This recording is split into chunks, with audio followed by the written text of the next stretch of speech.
¿qué tal están? Bienvenidos a Aqua Voice, el podcast de Grupo Aquacord. Y en esta edición especial, bajo el Día Mundial del Agua, vamos a abordar un tema muy interesante de la mano de un experto a quien recibimos con muchísimo cariño. Él es ingeniero civil y también hidrogeólogo. Hablamos de Fernando Samayoa. Vamos a abordar el tema del agua que no vemos, qué hay debajo de nuestros pies, ese mundo infinito.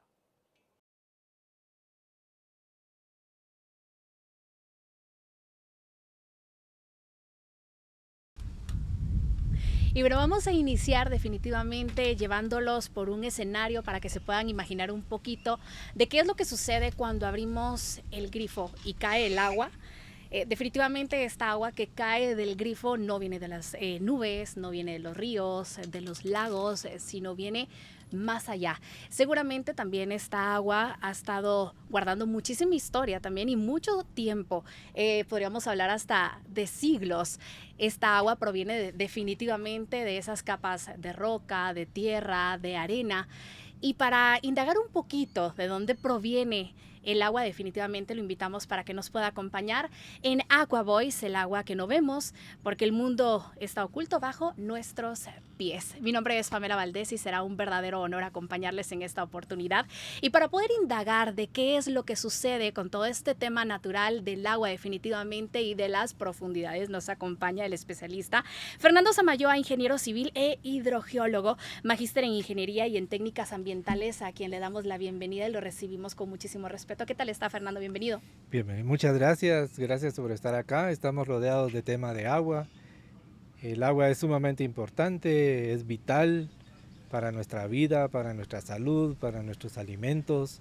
Entonces es un tema muy importante en el cual podemos abordar el día de hoy y vamos a platicar en qué podemos Fernando, usted guiar. me platicaba detrás de cámaras que lleva más de 40 años en este mundo del agua, reafirmando ese compromiso definitivamente con muchísimas comunidades, tratar de educarlas también respecto a este agua, de cómo podemos cuidarla, pero sobre todo dónde proviene, porque definitivamente tiene muchísima historia. Como lo abordé al inicio, definitivamente cuando alguien abre el grifo de su casa, quiero que nos comparta un poquito de dónde viene esa agua. Si, por ejemplo, ahorita estamos platicando con unos amigos, ¿cómo usted se lo explicaría a esos amigos? Prácticamente indicar que el agua es vital. Estamos dentro de un ciclo hidrológico, el cual inicia con la evaporación de los cuerpos de agua a través de la energía del sol. Luego empiezan los vientos a trabajar, lo que se evapora se conduce hacia la corteza terrestre.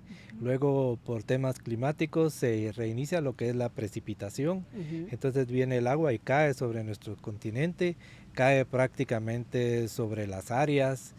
eh, con vegetación, sin vegetación, y ahí va a iniciar el proceso de infiltración. O sea, el agua se va a infiltrar, parte del agua se infiltra para formar el agua subterránea, el otro agua se viene sobre la superficie y genera los ríos, el agua superficial, que luego ambas retornan al mar, por eso se llama ciclo hidrológico. Entonces el agua que llega a nuestras casas, a nuestro grifo, viene en un proceso natural, pero luego necesita una intervención humana para trabajar las técnicas adecuadas de sacar el agüita, tratarla, conducirla y ponerla a disposición para diferentes actividades. Y es que también hay estudios que dicen que esta agua más o menos tiene el 30% y la vuelve más valiosa. Y muchas personas se ponen a pensar de que el agua que al final que abrimos de lavamanos, por ejemplo, el agua que utilizamos para tomar, el agua que utilizamos para bañarnos, viene muy fácil de los lagos y de los ríos, y no es así. Y el porcentaje definitivamente es bastante alto. Fernando, quiero que nos cuente más a definición cómo es que empieza este viaje subterráneo, desde que cae esta gotita de agua o de lluvia, por ejemplo, en el volcán de agua. ¿Qué le pasaría a esta gotita, por ejemplo? Prácticamente el agüita que cae puede ser en un volcán, puede Ujú. ser en la corteza terrestre, puede ser en un cuerpo de agua, pero lo importante es que esta gotita que cae empieza su proceso al infiltrar. Ujú. Se infiltra realmente y empieza a pasar sobre los cuerpos geológicos de diferentes formaciones geológicas, en el cual van a tener permeabilidad y entonces el agüita sigue prácticamente entrando hasta encontrar una zona acuífera donde ella sigue su camino ya como formando parte del acuífero, Ya ¿verdad? que menciona esa palabra, acuífero, muy pocas personas pueden reconocer este término. ¿Cómo lo describiría en palabras más casuales y naturales para que las personas que nos acompañen en esta oportunidad puedan entender mejor de qué es el acuífero? El acuífero prácticamente es una formación geológica Ujú. compuesta de arenas, compuesta de gravas, compuesta de roca fracturada. Entonces ahí, y esta es una zona que se satura de estas gotitas que se infiltraron. Entonces esto va a formar parte de lo que es la zona saturada de agua. Entonces como que nosotros tocamos un vaso, lo llenamos de arena y Ujú. luego a esta arena le echamos agua y vamos a ver cómo el agua se acomoda dentro de los granitos de arena. Entonces ahí ya se forma un acuífero porque el agua no puede salir del vaso porque es impermeable. Ujú. Entonces yo puedo meter una pajilla o algo. Ujú. Igual si tenemos hielo adentro de un vaso, lo llenamos de agua, Ujú. metemos una pajilla y yo puedo sacar el agua y ahí se va a quedar prácticamente estas formaciones geológicas. Totalmente. Y mire, a mí me surge ahorita la duda hablando de acuíferos. ¿Existen tipos de acuíferos? Usted como experto también en el tema, ¿cómo podemos identificar dónde se encuentra un acuífero?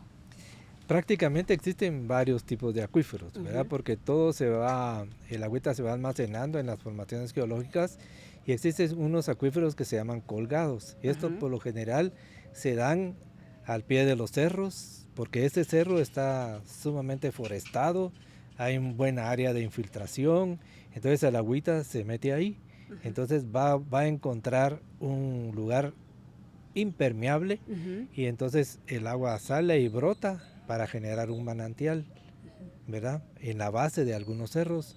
Entonces esos son los acuíferos que se le llaman acuíferos colgados. Ujú. Luego hay otros, siguiendo más en profundidad del subsuelo, Ajá. uno va a encontrar otras formaciones permeables, con el agua sigue viajando en el subsuelo hasta encontrar otro material impermeable, Ujú. como una arcilla, una roca sumamente dura e impermeable.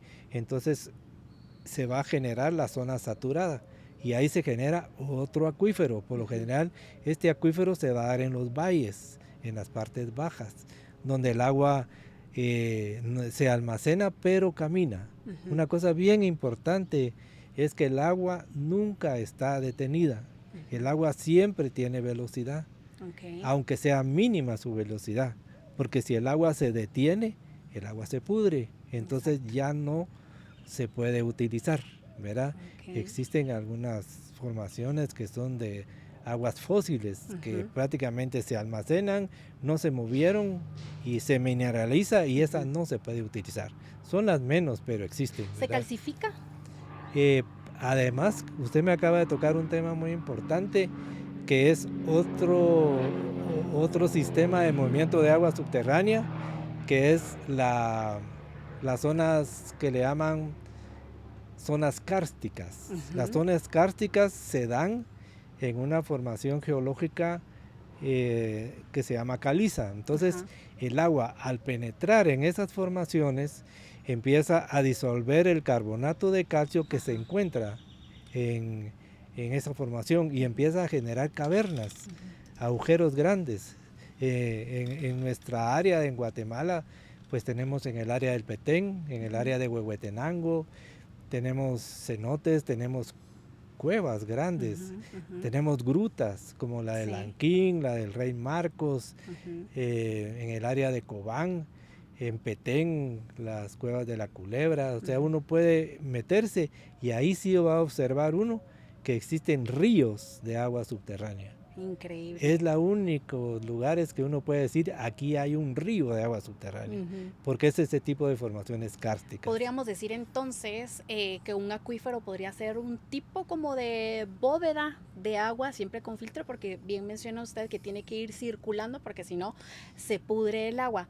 Mencionando esto, que se pueda podrir, perdón, ¿cuántos años puede tener el agua que sale de un pozo profundo? ¿cómo se podría determinar, Fernando? Mire, prácticamente el agua, si está en movimiento, no tiene por qué descomponerse, ¿verdad? Entonces eso es importante. O sea, cuando nosotros tenemos las cavernas o como usted dice tipo de bóvedas, pero tienen que estar abiertas, prácticamente ahí está circulando el agua, entonces no se va a dar esa condición. Pero digamos, tratar de saber la edad del agua, hace cuánto tiempo esa agua viene moviéndose en los acuíferos o hace cuánto se infiltró.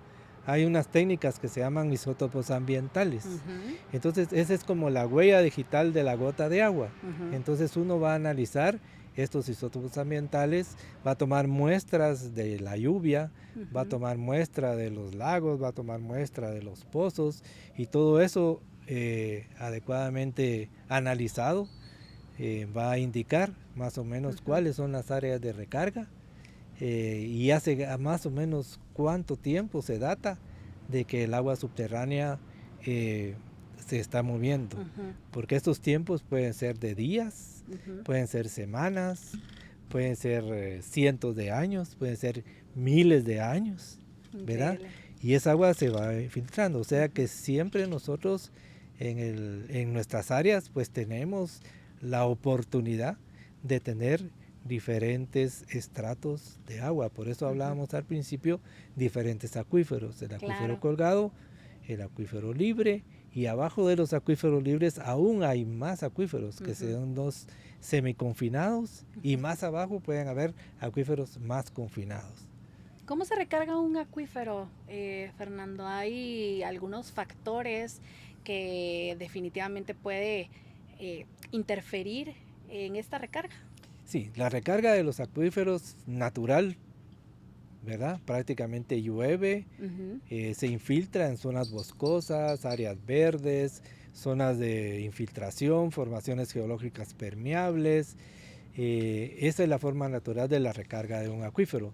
Pero también actualmente por las necesidades que se ven y por la forma en que se aprovecha el agua subterránea, hay necesidad de trabajar recargas artificiales, que también hay metodología adecuada, porque tiene que saberse cómo hacer y dónde hacerlo para que nosotros mismos, con tal de resolver un problema, no creamos otro inyectando agua en mal estado o contaminada que vaya a contaminar prácticamente los acuíferos que estamos aprovechando. Se pierde la naturalidad de ese ciclo, podríamos llamarlo.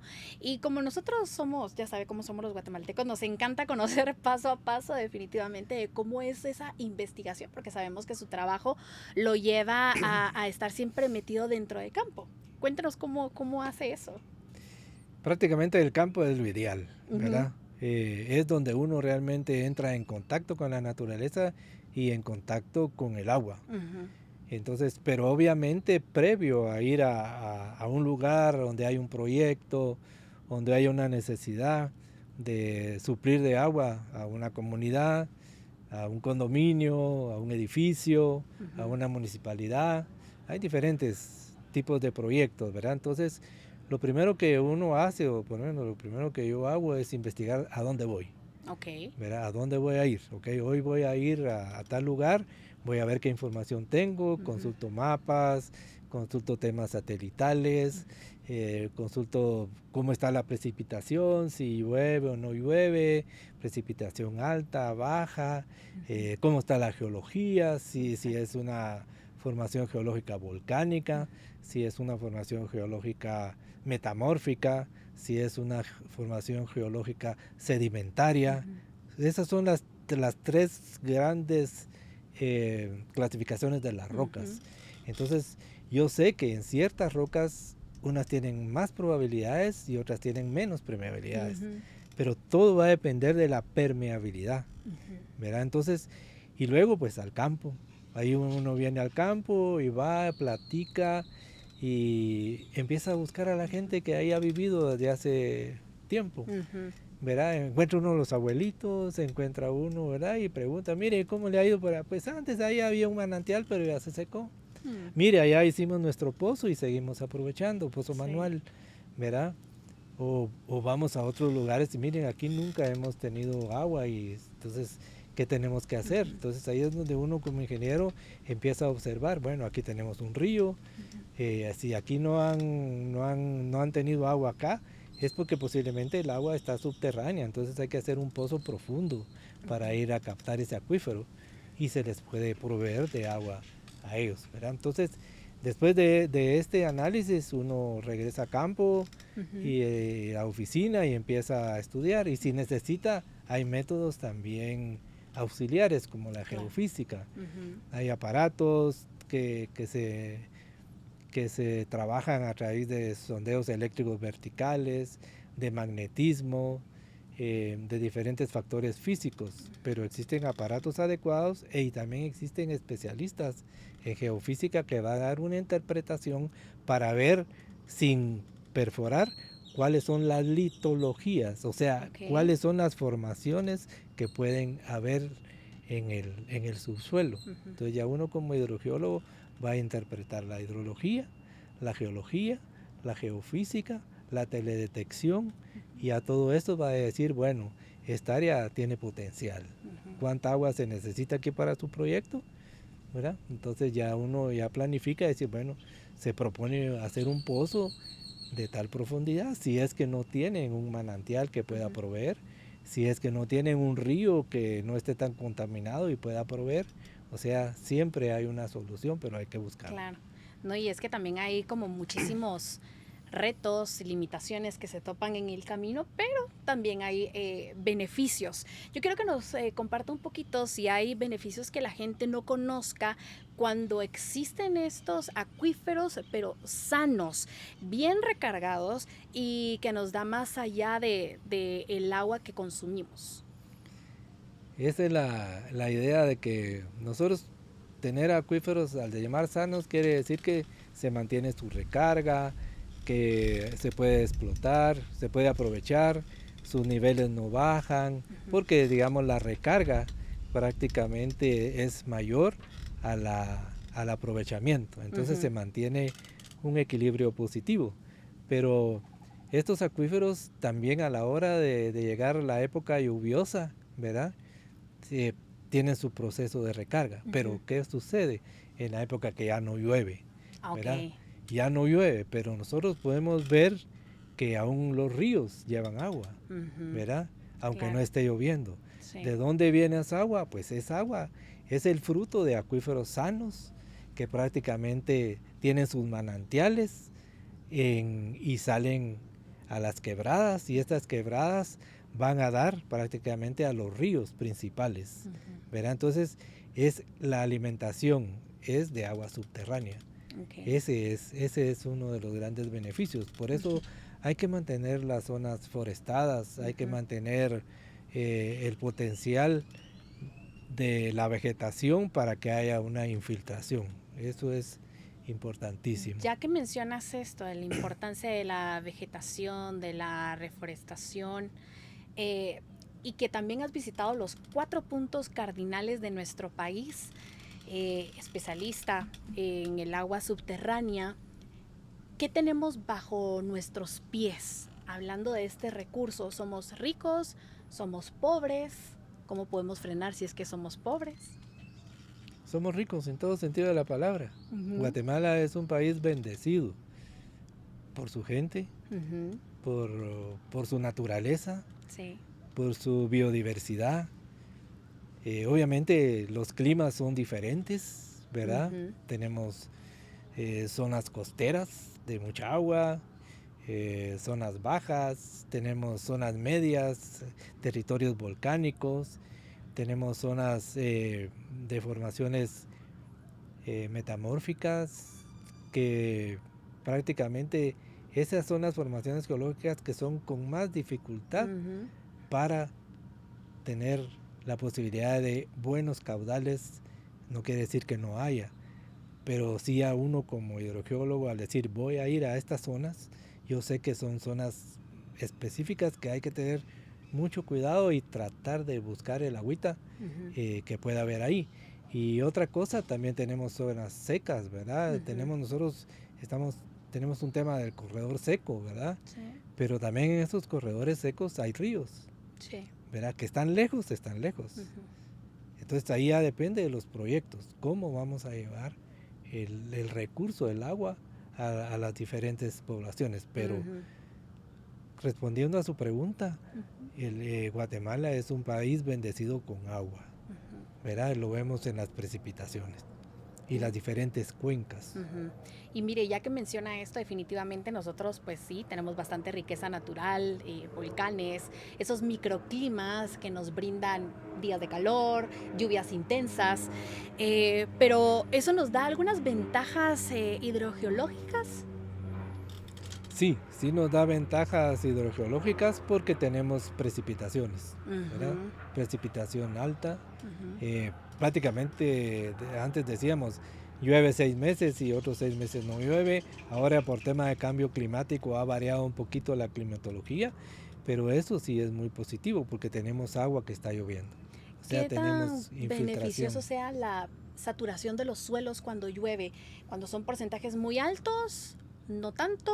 ¿O más o menos qué porcentaje sí sería beneficioso? Sí, eso es una pregunta muy interesante porque media vez empieza a llover, el suelo se satura, el agua escurre directamente, ¿verdad? Ajá. Entonces ya se vuelve agua superficial que ya no Ujú. se infiltra.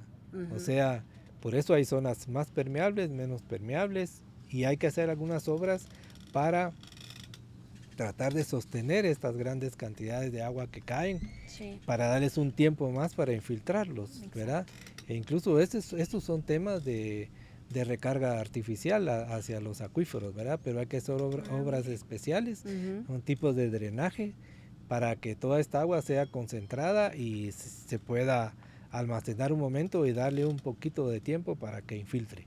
Y mire, ya que hablamos un poquito acerca de toda la riqueza que nos brinda esos lugarcitos especiales de Guatemala, que tenemos veintitantos de volcanes, un montón de lagos, de ríos en nuestro país, eh, ¿por qué hay comunidades que definitivamente no tienen como acceso a este recurso que desde lo que hemos ido platicando es abundante? ¿Cómo explicaría usted desde su perspectiva técnica, Fernando? Básicamente el problema es de planificación, el problema Ujú. es desde una infraestructura. El problema es que realmente no hemos, a pesar de a donde estamos a esas alturas, Ujú. no sabemos qué necesidad tienen algunas comunidades que están por ahí, Sí. ¿verdad?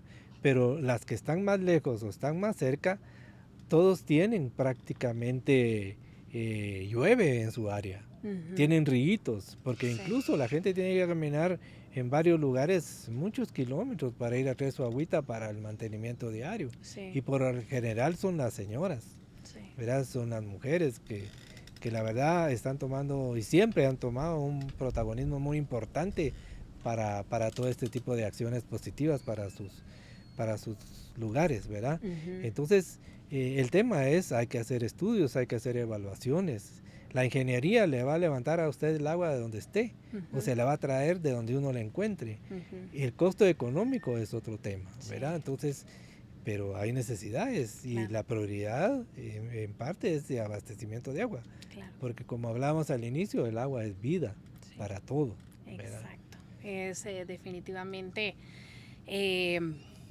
un derecho que tenemos todos los guatemaltecos. Y hablando de la ingeniería, que sabemos que cada día estamos más cerca de esa innovación, de tecnología, de grandes construcciones, edificios, por ejemplo, que van poniendo sus cimientos. Pero ¿qué pasa? Guatemala sigue creciendo definitivamente. ¿Qué pasa si empiezan a construir encima de un acuífero?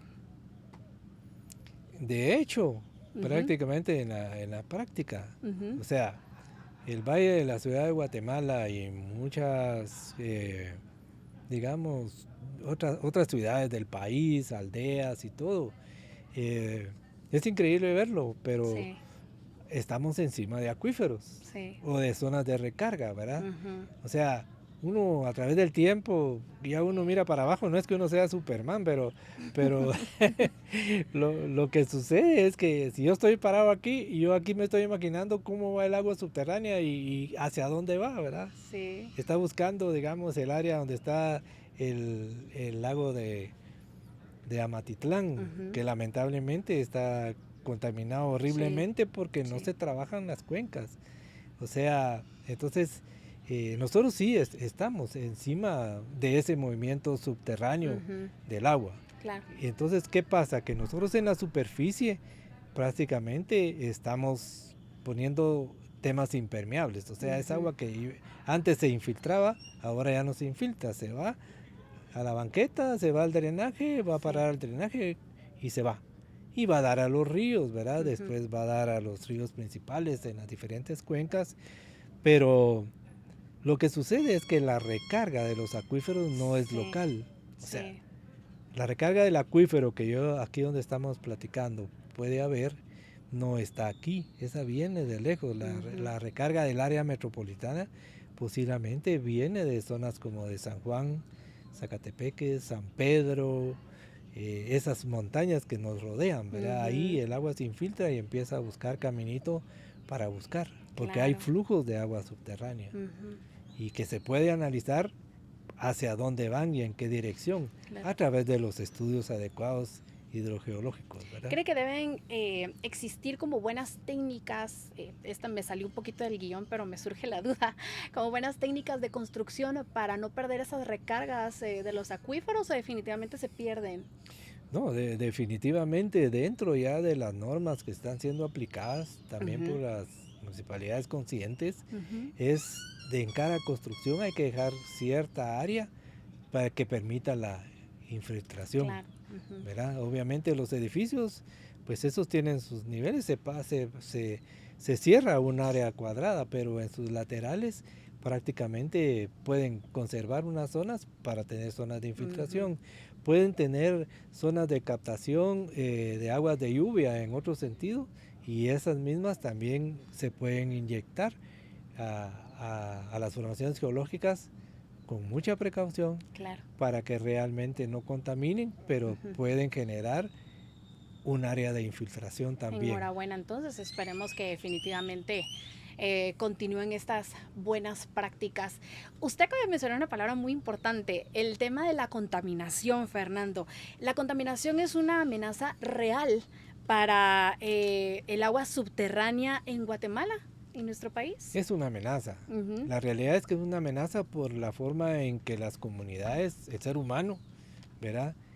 Manejan los desechos sólidos, Sí. manejan el agua residual, Ujú. manejan, digamos, los pozos a veces de absorción, donde vamos nosotros a inyectar esa agua, Claro. ¿verdad? Entonces, la contaminación sí es un factor, Ujú. la debemos cuidar Sí. desde la superficie, ¿verdad? Cuidando los entornos. Ujú. Y a la hora que uno perfora pozos que se hacen prácticamente adecuadamente, ¿verdad?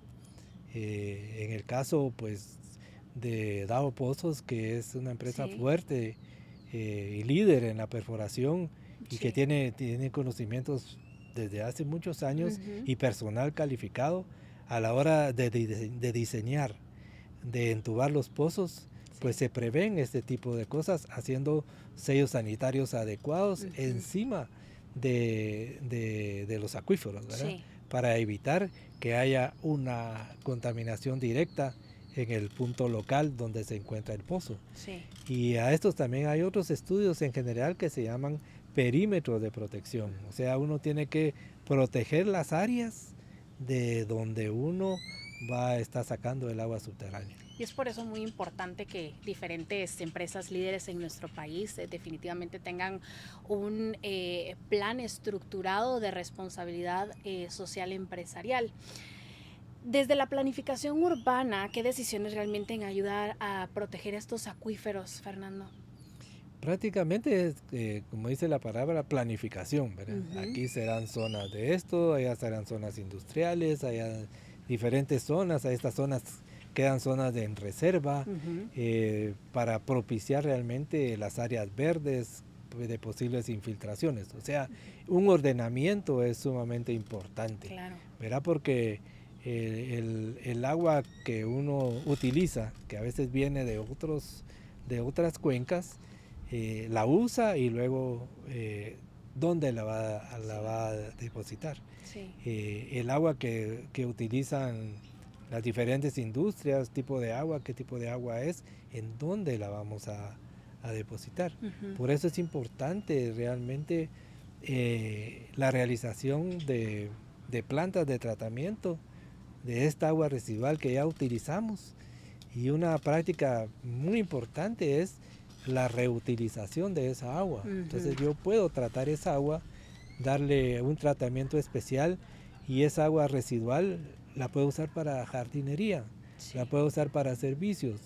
Entonces esa agua yo voy a dejar de extraer del acuífero, esa agua. Entonces ya va a ser un aliciente para el acuífero para no estar sacando más agua de él, más que la necesaria. Que complete el ciclo natural del agua, ¿verdad? De donde proviene y que definitivamente llegue al suelo o donde se necesitan. Yo me voy a permitir, Fernando, leer un poquito de algunos ejemplos de ciudades que están aplicando buenos modelos de gestión del agua. En primer lugar tenemos a Singapur. Este país integró captación de lluvia, recarga y reutilización para garantizar su seguridad hídrica. En segundo país que tenemos por acá es Dinamarca, que ha diseñado infraestructura urbana que permite infiltrar agua de lluvia y reducir inundaciones. Qué importante esto. Australia está aplicando el modelo de ciudad sensible al agua para proteger acuíferos. En Estados Unidos, específicamente en Portland, utiliza infraestructura verde para favorecer la infiltración. Y por último, Países Bajos en Rotterdam, que combina planificación urbana con sistemas de almacenamiento e infiltración de lluvia. ¿Qué tendríamos que copiarle a estos países o a estas ciudades definitivamente para hacer lo que ellos hacen de una manera como más práctica y que lo podemos hacer más rápido también? Básicamente los estudios adecuados, ¿verdad? Realmente que, como decimos, sí se puede, como decimos en otras cosas, sí se puede. Y de hecho hay algunas empresas que ya están apuntando a esto, ¿verdad? Como una responsabilidad social, tratar de aplicar ese tipo de cosas. O sea, ¿a qué apunta todo en resumen de lo que dicen los diferentes países? A ver áreas de infiltración, a promover una cultura verde, prácticamente que nos dé la oportunidad de una buena recarga hacia los acuíferos, ¿verdad? Y yo siempre lo he pensado y lo digo, hay algunos acuíferos que sus formaciones geológicas ya se quedaron sin agua o con poca agua, ¿verdad? Porque han ido bajando por X o Y razones. Entonces, si nosotros trabajamos áreas de infiltración, ubicamos en dónde están esas zonas, propiciamos la forestación, propiciamos recarga artificial. Entonces esto va a ayudar prácticamente a seguir. Mientras hayan otros proyectos grandes de agua superficial, es decir, bueno, yo voy a traer agua, voy a hacer represas para que vengan a abastecer la ciudad de Guatemala, ¿verdad? Pero Fernando, definitivamente usted detrás de cámaras también me compartía que tiene más de 30 años de trabajar para una gran empresa que definitivamente tiene la responsabilidad social muy sólida. Pero para aquellas empresas que dependen definitivamente del agua, ¿qué significa ser responsable con este recurso hídrico subterráneo hoy en día? Lo que significa a las empresas es que con el agua están viviendo de diferentes situaciones, unas para abastecimiento, otras para industria, otras para riego. Entonces hay que saber de dónde viene esa agua para empezar, ¿verdad? Luego, ¿qué puedo yo hacer para tratar de conservar esa agua? Voy a ir a buscar a través de los estudios y evaluaciones dónde están las áreas de recarga. Entonces ahí yo voy a implementar campañas de forestación en esas zonas porque va a beneficiar a los locales y va a beneficiar también para que mi industria siga creciendo y aprovechando. Eso es un punto clave porque hay que velar mucho en las diferentes empresas lo que es la seguridad hídrica, porque yo en mi empresa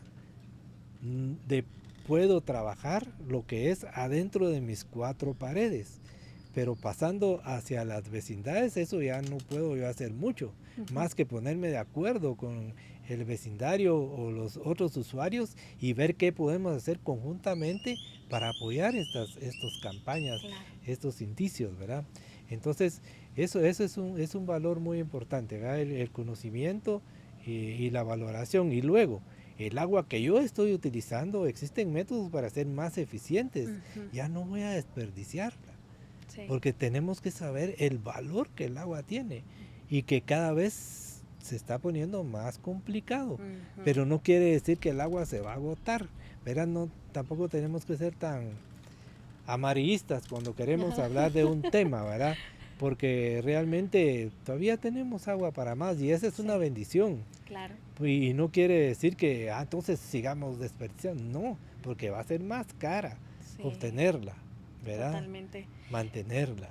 Y mire, Fernando, yo me quedo con lo que dijo recientemente, que definitivamente si las comunidades están bien, si se mantienen ricas en este recurso, definitivamente la industria a la vez lo va a hacer, o sea, es sinónimo, ¿verdad? Para nosotros definitivamente, bueno, sabemos que el sector público, el sector privado tiene esa responsabilidad también con el medio ambiente, pero la comunidad, no solamente las empresas, no solamente el sector público. Nosotros como guatemaltecos, como ciudadanos, que no somos ingenieros, ¿cómo podemos conocer un poquito más acerca de esto? ¿Cómo podemos involucrarnos definitivamente para poder transformar esto? Mire, la clave fundamental de esto y en otras cosas es la educación. Sí, totalmente. Si nosotros no estamos educados desde chiquitos, porque a estas alturas del partido todavía vemos quienes queremos seguirnos educando, pero hay quienes ya no, o ya no quieren, ¿verdad? O no le ponen la importancia. Entonces, para arrancar bien el tema, tenemos que educar a todo nivel, desde la casa, ahí empecemos. Cómo manejamos nuestros desechos, cómo utilizamos nuestra agua, estamos desperdiciando el agua. Hay lugares que no tienen 24 horas de agua. ¿Verdad? Están por horas, por días. Entonces, ¿por qué pasa? Porque no hay suficiente agua, ¿verdad? Entubada y que suministre. ¿Verdad? No quiere decir que en el ambiente no haya agua. ¿Verdad? Por eso decimos somos país rico, pero no tenemos la infraestructura necesaria para proveer del agua. Entonces, nosotros primero tenemos que propiciar la educación interna, luego velar para que no hayan fugas, para que no esté desperdiciando el agua, ¿verdad? Sino que la esté aprovechando de una mejor forma. Bueno, Fernando, si pudiera decirle una sola cosa a alguien que definitivamente pues, aún no está educado o no conoce de este tema del agua subterráneo, que no le pasa por la cabeza, ¿qué le diría? Yo le diría, usted en su cuerpo humano tiene venas, tiene arterias. Las venas más o menos las mira, las arterias no las mira, pero no quiere decir que no están ahí. Entonces, las arterias del recurso hídrico prácticamente es el agua subterránea. Ahí van, ahí están, proveyendo. Entonces, y el agua subterránea es fundamental, porque digamos del porcentaje de aprovechamiento, casi estamos hablando del 60 o 70% del aprovechamiento del agua subterránea para suplir las necesidades, tanto en el valle de Guatemala como en las otras ciudades, digamos así, de Guatemala. Es un alto porcentaje del agua subterránea, porque ya nuestros ríos lamentablemente están contaminados, entonces ya no podemos tomar el agua tan directamente. Antes nos bañábamos, tomábamos un trago de agua ahí. Entonces, actualmente es el agua subterránea la que es vital y para nuestra vida, para nuestro desarrollo personal, de nuestra familia, de nuestra industria, de Guatemala, hay que cuidar el agua subterránea también y tratar de restablecer las condiciones del agua superficial. Definitivamente. Bueno, yo me quedo con eso que nos comparte acerca del agua subterránea, que no solo es agua, definitivamente guarda muchísima historia, muchísimo tiempo almacenada y que definitivamente necesitamos aprender cada día, educarnos un poquito más, y tenemos la responsabilidad en nuestras manos de ser parte de este movimiento de transformación si queremos seguir obteniendo estos recursos, que es nuestro derecho, pero también es nuestra obligación cuidarlo. Así que conversábamos con Fernando Samayoa, ingeniero civil e hidrogeólogo, magíster en ingeniería y técnicas ambientales, y nos compartió un poquito de qué hay más allá de las profundidades, esas herramientas que definitivamente necesitábamos conocer y también aplicarlas. Así que gracias, Fernando, por acompañarnos. Bueno, para mí ha sido un gusto. No me quiero ir antes sin decir y hacer un brindis por el agua. Verá, miren, agua cristalina, no está contaminada y yo la puedo beber tranquilamente. Sí. Eso es lo que nosotros queremos, ¿verdad? Entonces, luchemos por la conservación de nuestros recursos, principalmente el agua subterránea. Eso. Ha sido mucho gusto compartir con usted y espero que estemos bien en este tema y hayamos contribuido, pero la educación es fundamental a todo nivel. Totalmente, Fernando. Muchísimas gracias. Salud acá y salud también allá a todos los que nos ven. Esto fue Aqua Voice, el agua que no vemos, el mundo oculto bajo nuestros pies. Mi nombre es Pamela Valdés y nos vemos en una próxima.